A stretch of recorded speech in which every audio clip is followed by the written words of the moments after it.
par la grâce du Seigneur, même si on va doucement, doucement, le plus important, c'est d'y arriver. Amen. Donc, j'avais à cœur de revenir vraiment sur les fondements de la parole. Aujourd'hui, on entend, tout le monde dit, on est bâti sur le fondement des apôtres et des prophètes, dont Jésus-Christ est la principale pierre. Mais quand on regarde comme ça, on voit bien qu'il y a un problème en fait avec le fondement. Il y a vraiment un problème sérieux. Et c'est pourquoi nous voulons revenir sur le fondement des apôtres et des prophètes, parce que le Seigneur nous a dit en fait que l'important, ce qui est très important lorsqu'on bâtit une maison, c'est le fondement. Si le fondement n'est pas bon, la maison va être détruite. Même si elle est construite avec des pierres magnifiques, même si c'est une œuvre spectaculaire, voilà, aux yeux des hommes, mais le Seigneur sait qu'avec le temps, ça va mourir. Pourquoi? Parce que le fondement n'est pas bon, ou bien parce qu'il n'y a pas le fondement. C'est pourquoi nous voulons revenir sur le fondement des apôtres et des prophètes. Donc Jésus est la principale pierre. Amen.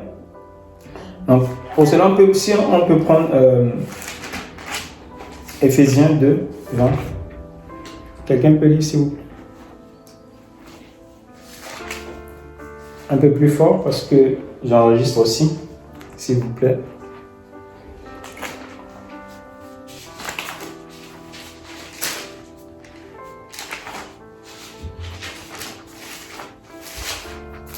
Éphésiens 2, 20. C'est bon? Éphésiens 2, 20, la Bible dit: vous avez été construits sur les fondations constituées par les prophètes et les apôtres, Jésus-Christ lui-même étant la pierre de l'angle. Très bien.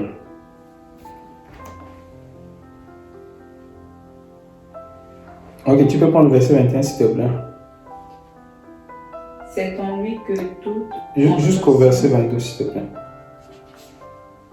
C'est en lui que toute construction bien coordonnée s'élève pour être, dans le Seigneur, un sanctuaire saint. C'est en lui que vous aussi vous êtes construits ensemble pour être une habitation de Dieu dans l'Esprit. Amen. Amen. Gloire au Seigneur. Donc en fait, l'écriture dit ici, je vais prendre Éphésiens chapitre 2 à partir du verset 20. Vous avez été édifiés sur le fondement des apôtres et des prophètes, Jésus-Christ lui-même étant la pierre angulaire. En lui, tout l'édifice bien coordonné s'élève pour être un temple saint dans le Seigneur. En lui, tout l'édifice bien coordonné s'élève pour être un temple saint dans le Seigneur. C'est très important de retenir cela. En lui, vous êtes aussi édifiés pour être une habitation de Dieu en esprit. Donc nous sommes une habitation de Dieu, nous sommes une maison, la maison de Dieu. Vous voyez un peu? La maison de Dieu, nous constituons tous la maison de Dieu. Parce que la maison de Dieu, c'est Jésus-Christ en fait. Le temple de Dieu, c'est Christ. Mais nous, étant membres du corps de Christ, nous constituons aussi avec Christ l'habitation de Dieu. C'est pourquoi Dieu habite en nous. Vous voyez un peu? Parce que nous sommes greffés à Christ. Et nous bénéficions aussi de la grâce que le Père soit en nous, comme il est dans le Fils. Vous voyez un peu? Donc, l'Écriture nous fait savoir en fait que nous avons été édifiés sur le fondement des apôtres. Bon, là, Paul parle aux Éphésiens, qu'il a enseigné. Voilà. Donc, nous devons aussi les imiter. Nous devons aussi être édifiés sur le fondement des apôtres et des prophètes, dont Jésus-Christ est la principale pierre. Il est la pierre angulaire. Vous voyez un peu? Or, c'est quoi le fondement des apôtres et des prophètes? L'Écriture révèle clairement qu'il y a la pierre angulaire. Et la pierre angulaire, l'Écriture révèle clairement que c'est Christ la pierre angulaire. Mais Christ comme pierre angulaire, ça veut aussi dire quoi? Donc nous allons expliquer. Et nous allons aussi expliquer le fondement des apôtres et des prophètes. Comprendre que l'Église doit être bâtie sur le fondement des apôtres et des prophètes. Et ce fondement doit reposer sur la principale pierre, la pierre angulaire, qui est Christ en fait. Vous voyez un peu. Donc Christ doit soutenir toutes choses. C'est en lui que l'édifice doit être bâti. Et ensuite, il doit avoir un fondement. Et sur ce fondement-là, c'est là où nous devons bâtir, c'est là où l'Église doit bâtir. Et chacune de nos vies doit être bâtie sur ce fondement. Vous voyez un peu. Et c'est important. Parce que si le fondement est renversé, le juste que fera-t-il? Rien voilà, qui puisse durer dans le temps. Parce que si les fondements sont renversés, le juste peut bâtir sur des fondements renversés et ça ne va pas tenir en fait. Vous voyez un peu. Parce que la maison aussi qui est bâtie va être éprouvée par le feu, va être éprouvée par le vent, va être éprouvée par les tempêtes, va être éprouvée par les marées. Vous voyez un peu. Les tremblements des terres, tout ça. Et si les fondements ne sont pas solides, la maison va s'ébranler. Donc c'est important. Donc nous allons d'abord parler du fondement des apôtres et des prophètes et ensuite expliquer ces choses que nous les comprenions déjà. Ensuite nous allons parler de chacun de ces fondements par la grâce du Seigneur. Nous allons parler de la pierre angulaire qui est Christ. Et voilà, par la grâce du Seigneur. Donc prenons d'abord un passage dans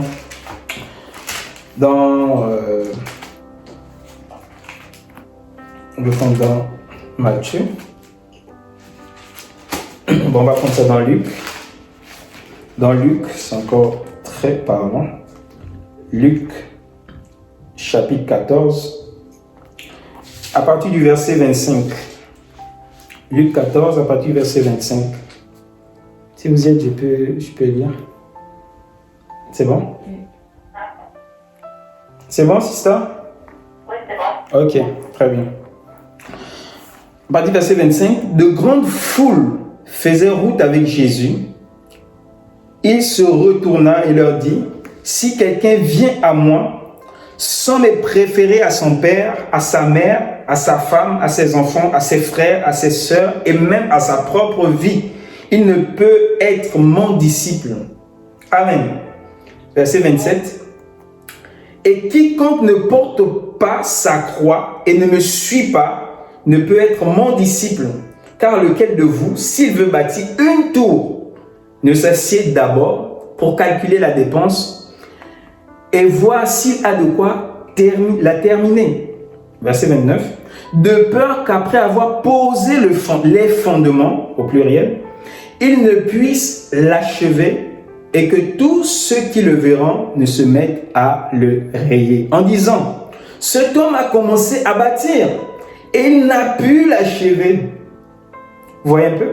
Donc la moquerie, c'est cela. Cet homme a commencé à bâtir, mais il n'a pas pu achever la construction. Vous voyez un peu? Et le Seigneur explique, pour pouvoir aider, quand quelqu'un veut bâtir une tour, il doit d'abord s'asseoir, il calcule la dépense. Vous voyez un peu? De peur qu'après avoir posé les fondements, il ne puisse achever justement la construction. Mais remarquez ce que le Seigneur fait. Remarquez, des grandes foules suivaient Jésus. Quand les foules suivaient Jésus, comme nous aujourd'hui, nous suivons tous le Seigneur. Amen. Mais remarquez, le Seigneur dit, il vient d'abord poser quelque chose. Il dit que si quelqu'un ne est point, ou bien ne me préfère pas à son père, à sa mère, à tout, en tout cas tout ce qu'il a, même à sa propre vie, il n'est pas digne de lui. S'il ne porte pas sa croix pour le suivre, il n'est pas digne de lui. Après, il explique que ça ne sert à rien de bâtir, de poser les fondements et, en fait, après ne pas pouvoir bâtir la maison. Qu'est-ce que ça veut dire, en fait? Le Seigneur vient nous faire savoir que même si tu poses le fondement, vous voyez un peu, il manque une chose. Et cette chose-là, c'est le fait de porter sa croix, de renoncer bien sûr à soi-même, de porter sa croix. Et porter sa croix ici, suivre le Seigneur, c'est simplement l'œuvre de la croix. Vous comprenez un peu? C'est-à-dire que l'œuvre de la croix, c'est capital, fondamental. Si quelqu'un ne bâtit pas sur l'œuvre de la croix, il bâtit en vain. Même s'il prêche l'enseignement des apôtres, des prophètes, de toute façon, l'enseignement des apôtres et des prophètes va te ramener au fondement qui est Christ. Vous voyez un peu? Donc, si quelqu'un ne pose pas le fondement des apôtres et des prophètes sur Christ, sur l'œuvre de la croix, il bâtit en vain. Si notre, si notre foi ne repose pas sur la croix, l'œuvre que Christ a accomplie, notre foi est vaine. C'est ce que Paul va dire aux Corinthiens. Vous voyez un peu, d'un Corinthiens chapitre 15. Donc le Seigneur les expliquait ici que ça ne sert à rien de bâtir, de poser même les fondements. Si vous ne portez pas votre croix pour me suivre, suivre Jésus, c'est aller où il a tracé un chemin afin que nous suivons ces traces. Les traces-là, c'est aller à la croix. Vous voyez un peu. Et nous devons être une même plante avec Christ dans sa mort. Nous devons participer aux souffrances du Christ en fait. Vous voyez un peu. C'est ça la croix. L'œuvre de la croix, c'est non seulement croire, vous voyez un peu, à ce que Christ a fait, mais c'est encore vivre cela. Vous voyez un peu. C'est cela en fait. Donc le Seigneur explique une chose ici, c'est que avant de bâtir une tour, on s'assoit, on calcule la dépense. Calculer la dépense, voilà, c'est réaliser, est-ce que je suis prêt à payer le prix? Est-ce que je suis prêt à renoncer à ma propre vie, à mes droits, à renoncer à ma beauté, à renoncer à ce que je suis en fait, à mon orgueil propre. Vous voyez un peu? Il faut payer d'abord le prix. Est-ce que tu es prêt à accepter? Quand il dit celui qui veut venir après moi porte sa croix, monsieur. Regardez comment lui il a marché avec sa croix. Quand on l'accusait faussement, il avait la bouche fermée. On rendait de lui de faux témoignages. Il ne se justifiait pas. Voici, porter sa croix. Il faut payer, réaliser. Et on est capable de payer le prix. On le frappa, il ne rendit point. Il se remettait à celui qui justifie. Et à celui, voilà, qui appartient le jugement, la rétribution. Il se remettait à Dieu dans le secret. Il était une brebis muette. Donc il faut d'abord calculer la dépense. Est-ce que je peux porter la croix? Est-ce que je peux vivre ce que Christ a vécu en allant à la croix? Abandonné de tous. Abandonné même, il semblait même être abandonné de Dieu. Il ne ressentait plus la présence de Dieu. La présence de Dieu l'a quitté à la croix. Est-ce que je suis prêt à vivre cela? Tu ne ressens plus la présence de Dieu. Mais Jésus a été obéissant jusqu'à la mort. Les disciples, les frères l'ont abandonné. Ses frères l'ont abandonné. Il est resté fidèle au Père. Même le Père l'a abandonné. Il est resté fidèle au Père. Mais il savait que le Père n'abandonne point, si ce n'est bien évidemment une épreuve. Parce que le Père qu'il a abandonné pour un temps, l'a recouvert pour l'éternité par sa résurrection d'entre les morts. Vous voyez un peu? Jésus n'a point douté à la fidélité de Dieu. Donc on doit d'abord calculer la dépense.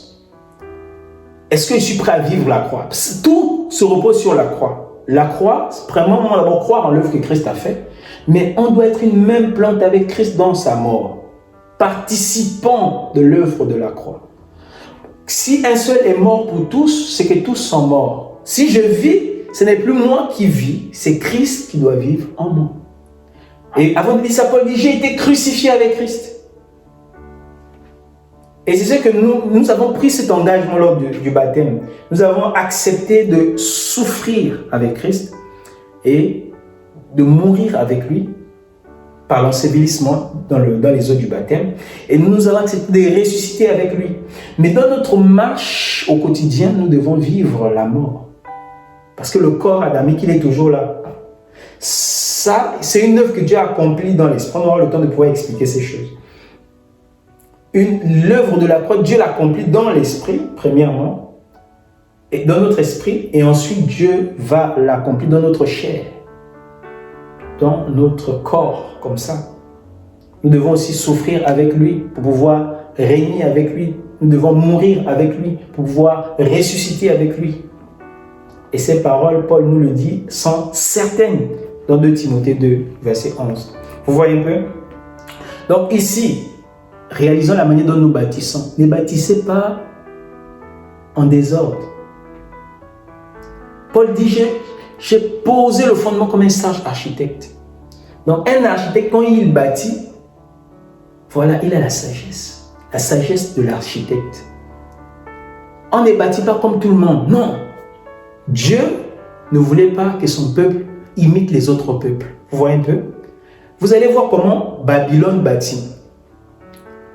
Babylone, quand ils veulent bâtir une tour, qu'est-ce qu'ils font? Tu vois un peu? Vous voyez un peu? On peut prendre Genèse 11 un peu, on va un peu expliquer.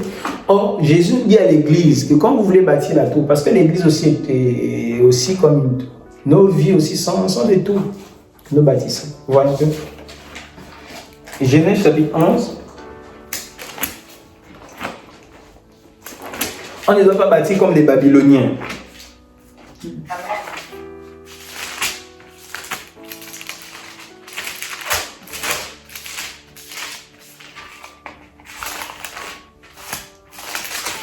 C'est bon? Ok. Alors, je vais lire pour aller un peu vite, on n'a pas le temps. Verset 1er. Toute la terre avait une seule langue et les mêmes mots. Comme ils étaient partis de l'Orient, ils trouvèrent une plaine au pays de Shinéa et ils y habitèrent.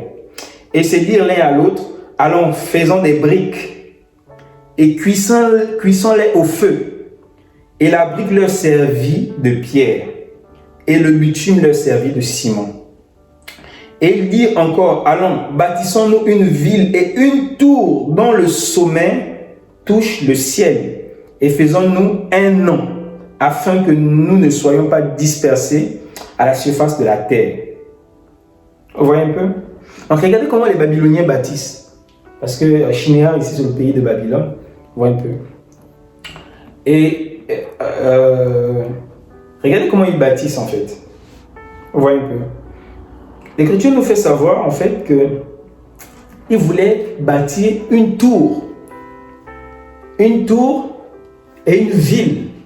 Et la tour, ça, en fait, la tour avait pour objectif de toucher le ciel. Or, Ésaïe 66, le verset 1er nous dit quoi? Le ciel, c'est quoi? Le ciel, c'est le trône de Dieu. Ésaïe 66, verset 1er. Le ciel est mon trône, la terre est mon marchepied. Vous voyez un peu? Quelle maison me bâtirez-vous? Donc le trône, le ciel ici c'est le trône de Dieu. Donc Babylone ici voulait toucher le trône de Dieu. Les Babyloniens, quand ils voulaient bâtir une tour, ils veulent toucher le ciel, mais à leur manière. Regardez comment ils bâtissent. L'Écriture dit quoi? Qu'ils ont fait quoi? Faisons-nous des briques et cuissons-les au feu.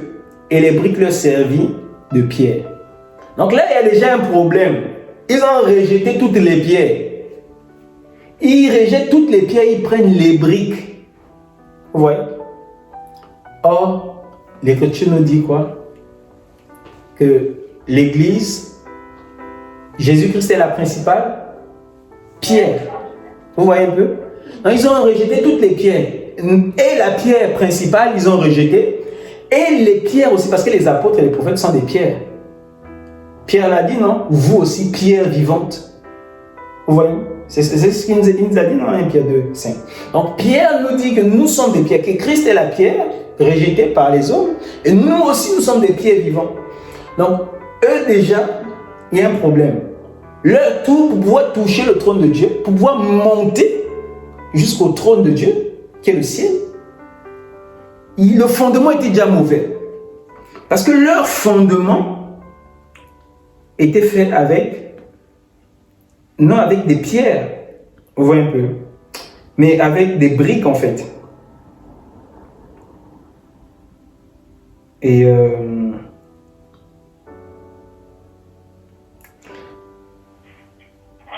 en fait, la première erreur qu'ils ont fait, c'est cela en fait. Et aujourd'hui, nous savons que l'œuvre de Babylone ici, la construction de Babylone, c'est la construction en fait de la rébellion. Parce que voilà, notamment le roi de cette ville, il s'appelle Nemrod. Voilà. il va en fait organiser cela, en fait, cette construction de la ville et de la tour pour pouvoir réunir le peuple en un seul lieu. Alors que Dieu avait donné, voilà, le mandat aux hommes d'aller, vous voyez un peu, d'aller et de remplir la terre. Comme Christ aussi aujourd'hui nous a donné le mandat par l'Église, par les apôtres, allez et faites de toutes les nations les disciples. Vous voyez un peu? Mais de quelle manière on bâtit? Vous voyez? Les Babyloniens, quand ils bâtissent, ils enlèvent le fondement des apôtres. Ils enlèvent la pierre principale. Mais nous savons que Dieu va descendre pour détruire une telle œuvre. Aucune œuvre ne peut atteindre le ciel, le trône de Dieu, si ça ne repose pas sur le fondement de la croix du Christ et sur l'enseignement des apôtres et des prophètes. Donc Jésus-Christ, c'est la principale pierre. Et aujourd'hui, on nous dit par exemple que le fondement de nos assemblées, le fondement, ce sont les 4 lois spirituelles. Quand tu viens à la foi, on t'enseigne les 4 lois spirituelles, on dit que voici le fondement, tu es bien bâti. Non, c'est pas ça le fondement. Vous voyez un peu? Tu viens à la foi, on te dit non, on t'enseigne les 66 livres, la Bible a 66 livres, vous voyez un peu tout ça, l'histoire de la Bible. Non, c'est pas ça le fondement. C'est pas mauvais ces choses, mais c'est pas ça le fondement. Vous voyez un peu? Les apôtres n'ont pas dit que le fondement ici c'est les 4 lois spirituelles, non. Nous allons expliquer c'est quoi le fondement des apôtres et des prophètes. Donc ne bâtissons pas comme les Babyloniens, ils rejettent les pierres. Vous voyez un peu? C'est cela en fait. Et si tu rejettes les pierres, la tour que tu bâtis ne pourra pas atteindre le ciel. Dieu va détruire ça. Vous voyez un peu? Les Babyloniens, ils cherchent toujours un nom. Et tu dis que quand ils voulaient bâtir la tour, c'était pour que leur nom soit répandu en fait. Ils s'identifient toujours au nom de leur mouvement. Ils cherchent toujours une certaine renommée. Mais ils ne s'identifient pas par rapport à la pierre angulaire qui est Christ, par rapport au chef du corps en qui l'édifice bien coordonné et agencé tire son accroissement. Non. Les Babyloniens cherchent toujours des mouvements et ils ne bâtissent pas sur le fondement, sur la pierre principale et sur le fondement des apôtres. Mais ils mettent eux-mêmes leur propre fondement. On va t'enseigner 4 lois spirituelles. On te dit c'est le fondement. Non, c'est pas mauvais ces choses. Je répète encore. Mais c'est pas ça le fondement des apôtres. Vous voyez un peu? Voilà. Donc, on va remarquer déjà une chose. On avait déjà expliqué ces choses, mais nous ne nous lassons pas d'expliquer les mêmes choses. Voilà, parce qu'elles sont salutaires. Donc, le fondement des apôtres ici, remarquez que Matthieu, dans Matthieu chapitre 2, qu'est-ce qui va se passer? Hérode va vouloir tuer Jésus. Dieu va envoyer Jésus en Égypte. Et Dieu va faire sortir Jésus de l'Égypte. Bon, bien sûr avec Joseph et Marie.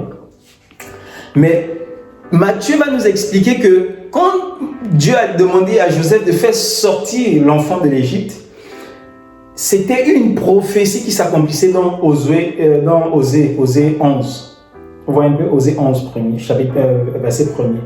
Où Dieu a ordonné à son fils de sortir de l'Égypte. Or, là-bas, dans Osée, c'était Israël que Dieu a demandé de faire sortir de l'Égypte. Mais quand Matthieu nous explique cette écriture dans Matthieu chapitre 2, il attribue cette écriture à Christ. Donc on comprend que Israël était une image de Jésus. Parce que Israël c'était le fils de Dieu aussi. Son premier-né. Donc Israël c'était l'image de Christ aussi. En quelque sorte. Vous voyez un peu. Pourquoi je prends ça? Pour nous dire, pour juste faire une similitude, comment Israël a été construit en fait. Israël a été construit comment Dieu a donné la promesse du Fils. C'est-à-dire que le Fils devait venir. En vérité, ce Fils qui devait naître, Nous savons bien sûr que ce n'était pas Isaac. Isaac n'était que l'image, il n'était que l'ombre du fils qui devait naître selon la postérité d'Abraham, qui est Christ en fait. Vous voyez un peu? Donc, le Christ, la vie qui devait venir par Abraham, devait passer d'abord par un fondement. Vous voyez un peu? Et comment la nation juive a été bâtie? Comment Israël, la nation d'Israël a été bâtie? On voit Israël qui est Jacob. Vous voyez un peu? Qu'est-ce qu'il a fait? Il a pris 4 femmes. Il avait 2 femmes plus 2 concubines. Et il a donné naissance à 12 fils. Vous voyez un peu? Et ce sont les 12 fils-là qui ont bâti toute la maison d'Israël. Vous voyez un peu ou pas? Donc, Jacob lui-même, ou Israël, il était comme, en fait, le père, comme la pierre angulaire. Et les 12 fils, c'était comme les 12 fondements. Vous voyez un peu? C'est pourquoi Jésus-Christ lui-même, qui était, l'exactitude de ces choses. Quand il est arrivé, qu'est-ce qu'il a fait? Il a aussi pris 12 disciples. Donc lui-même, il est comme le père. C'est pour ça qu'il les appelait mes enfants. Mes petits-enfants, avez-vous quelque chose à manger? Donc lui-même, comme ça, comme le père, il avait 12 disciples. Et ce sont ces 12-là qui doivent donner naissance, non plus au peuple d'Israël, mais à Israël de Dieu, Israël spirituel, qui est l'Église du Dieu vivant, l'appui et la colonne de la vérité. Vous voyez un peu? Et Jésus, voilà, les 12 apôtres, en fait, sont le fondement. Vous voyez un peu? Mais les 12 là, leur fondement, en fait, le fondement qui est Christ aussi, il est la pierre principale. Mais la pierre principale, quand nous parlons de Christ comme pierre principale, c'est ce que lui-même il a expliqué. Si tu ne portes pas ta croix, tu ne me suis pas, tu ne peux pas être mon disciple. C'est-à-dire, c'est être participant des souffrances de Christ. C'est vivre la croix. C'est d'abord croire. Parce que tu ne peux pas vivre en quelque chose que tu ne crois pas. Vous voyez un peu? C'est ce que Paul a dit. J'ai posé Paul dit, il a posé un fondement que personne d'autre ne peut poser en fait. Vous voyez un peu? On ne peut poser aucun autre fondement que celui qui a été posé, c'est-à-dire Christ en fait. Donc Christ est le fondement qui doit soutenir le fondement des apôtres et des prophètes. Vous voyez un peu? C'est le fondement du fondement. Donc, recevoir Christ comme fondement, ça ne veut pas dire invoquer un nom physique comme ça, Jésus, ou en anglais, Jesus, ou en hébreu, Yeshua, peu importe. Si tu ne recevoir le nom de Jésus, ce n'est pas recevoir le nom comme ça, non. Mais c'est recevoir, la parole qui va avec, en fait. Vous voyez un peu? En fait, Christ, il a dit quoi? Celui qui vous reçoit, me reçoit. N'est-ce pas? Mais il a dit, Père, ceci, quand il priait dans Jean chapitre 17, le Seigneur dit que les disciples l'ont reçu. Ils ont écouté sa parole, ils ont reçu sa parole et ils ont connu que c'est Dieu qui l'a envoyé. Donc en fait, recevoir Christ, c'est recevoir sa parole. C'est cela en fait. Et recevoir aussi les apôtres, c'est recevoir leur parole. Or Christ, qu'est-ce qu'il est venu annoncer sur la terre? Il a dit qu'il est venu allumer un feu sur la terre. Et le feu là, c'était la croix. Vous voyez un peu? C'était un baptême dont il devait se faire baptiser. Ce baptême, c'est l'œuvre de la croix.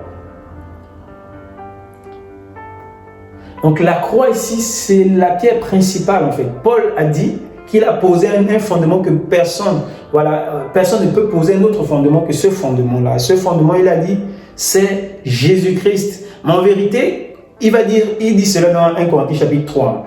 Mais remarque ce qu'il va répéter aux Corinthiens dans 1 Corinthiens chapitre 15. Voici l'évangile que je vous ai annoncé, voilà, lequel vous avez cru, dans lequel vous persévérez, par lequel vous êtes sauvés, si et seulement si vous le retenez tel quel. Et il dit, l'évangile qu'il annonçait, c'est Christ, voilà, mort, vous voyez un peu, et ressuscité, enseveli et ressuscité le 3e jour selon les Écritures. Donc, il a enseigné Christ crucifié, mort, enseveli et ressuscité. C'est cela le fondement du fondement. Donc, la pierre angulaire, en fait. Vous voyez un peu. Et c'est de cette pierre-là dont nous devons être participants. Nous devons accepter d'être crucifiés avec Christ. C'est ça d'abord. Si on n'a pas déjà le fondement du fondement, ça ne sert à rien. Vous voyez un peu. Donc nous allons revenir pour expliquer de long en large par la grâce du Seigneur, parce que c'est tellement important, l'œuvre de la croix, le fondement du fondement. Nous allons expliquer cela par la grâce du Seigneur, si le Seigneur permet, bien sûr. Voilà. Ensuite, nous allons parler du fondement des apôtres et des prophètes. Vous voyez qu'on remarque que les apôtres, ils étaient 12. Vous voyez un peu. 12. Et les recevoir les 12, c'est recevoir leur parole. Recevoir ce qu'ils ont prêché. Vous voyez un peu. Et qu'est-ce qu'ils ont annoncé comme fondement, ces 12? Le fondement que les 12 ont annoncé, justement, se trouve dans Hébreux chapitre 6. Je ne sais pas pourquoi on va chercher d'autres fondements, alors que la Bible nous parle clairement des fondements de la foi. Mais on va chercher souvent dans beaucoup de choses, au lieu de simplement prendre ce que l'Écriture nous annonce. C'est aussi simple que ça.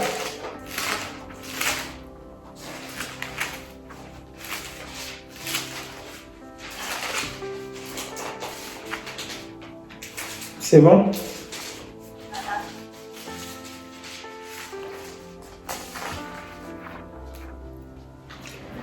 C'est pourquoi, verset 1er, laissant les éléments de la parole de Christ tendant à ce qui est parfait, sans poser de nouveau le fondement du renoncement aux œuvres mortes, de la foi en Dieu, de la doctrine des baptêmes, de l'imposition des mains, de la résurrection des morts, du jugement éternel.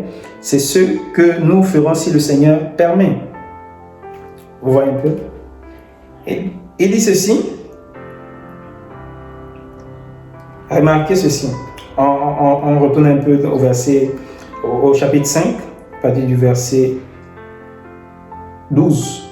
Vous, en effet, qui depuis longtemps devriez être des maîtres, vous avez encore besoin qu'on vous enseigne les principes élémentaires des oracles de Dieu. Vous êtes venus à avoir besoin du lait et non d'une nourriture solide. Or, quiconque est au lait n'a pas expérience de la parole de justice, car il est un enfant.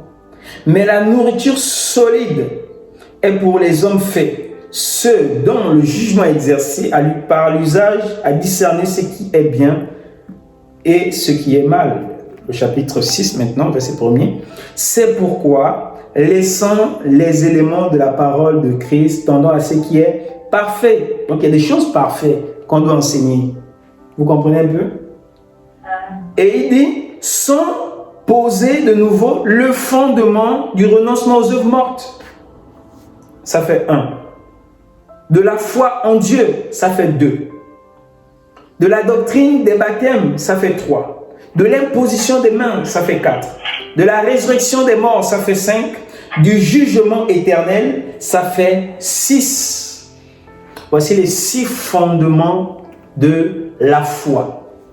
Et on a vu que ces 6-là doivent reposer sur l'œuvre de la croix, sur la principale pierre. Vous voyez un peu? Et 6 ici, c'est le fondement que les apôtres ont posé. On sait bien que les apôtres, ils étaient 12. Mais ils ont posé 6 fondements. Pourquoi? Simplement parce que l'Écriture nous dit, voilà, dans Jean chapitre 8 au verset 17, que le témoignage de 2 est vrai. Donc, 2 disciples ont un seul témoignage. Jésus, quand il envoyait les disciples prêcher, il les envoyait 2 par 2. Donc, afin que le témoignage de 2 soit attesté. Donc, ici, là, il y a 6 points, mais en vérité, il y a 12 fondements. Ici, c'est la parole des disciples, la parole des apôtres. En recevant cette parole, c'est Jésus qu'on reçoit. Vous voyez un peu. Et c'est important. Ça ne sert à rien de tendre aux choses parfaites, aux choses beaucoup plus excellentes. Si d'abord, la principale pierre qui est l'œuvre de la croix n'est pas posée. Et ensuite, si ces 6 points, voilà, qui sont le renoncement aux œuvres mortes, la foi en Dieu, la doctrine des baptêmes, l'imposition des mains, la résurrection des morts, le jugement éternel, si ces choses ne sont pas bâties en nous, ça ne sert à rien d'aller parler des choses qui nous dépassent.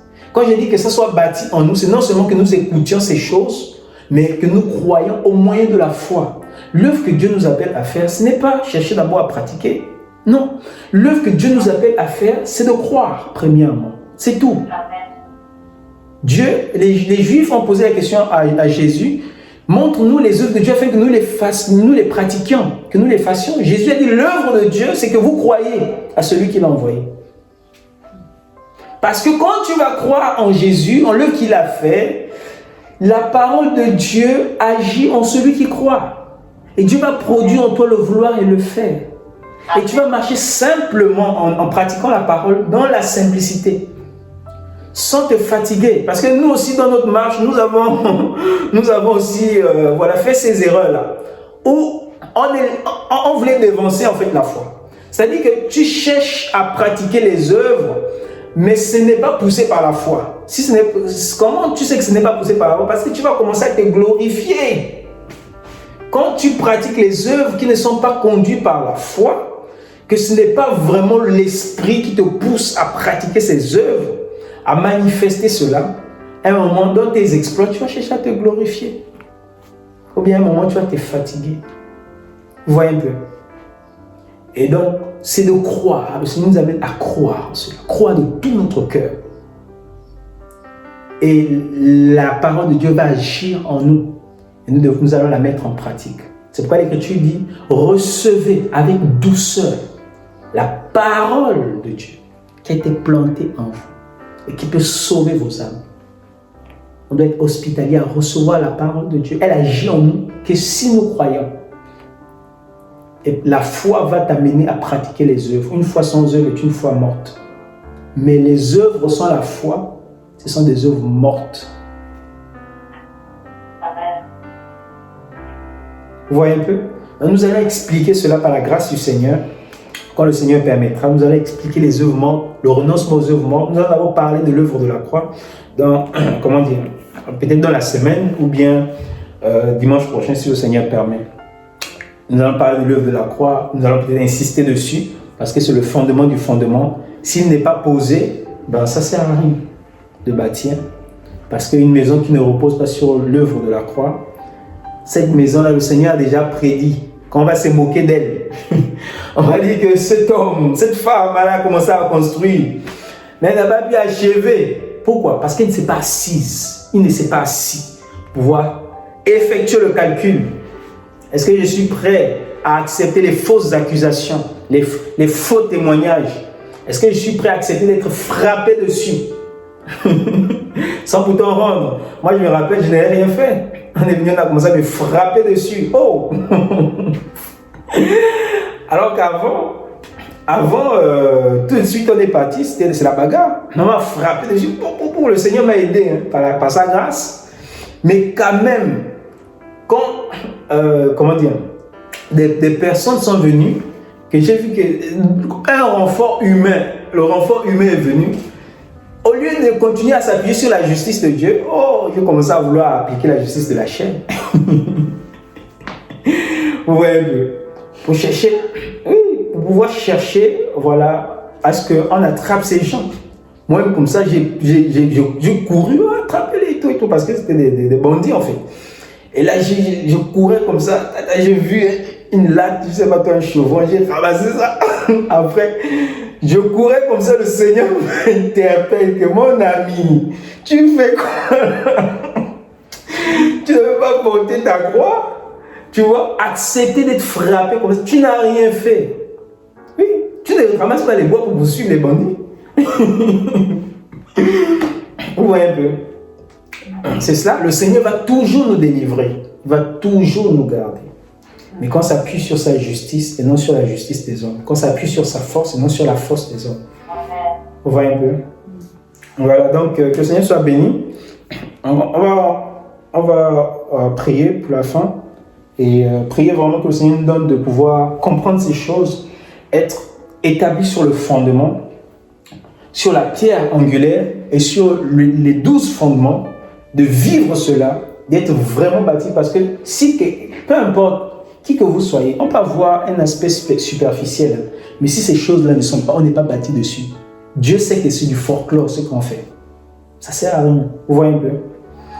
Voilà. Donc vraiment, voilà, ne cherchons pas à plaire aux hommes, mais à Dieu. Et revenons sur ces fondements. Moi, je n'ai pas honte de revenir sur ces fondements de la foi. Amen. Seigneur, merci pour ta grâce, la gloire, l'honneur et la majesté te reviennent.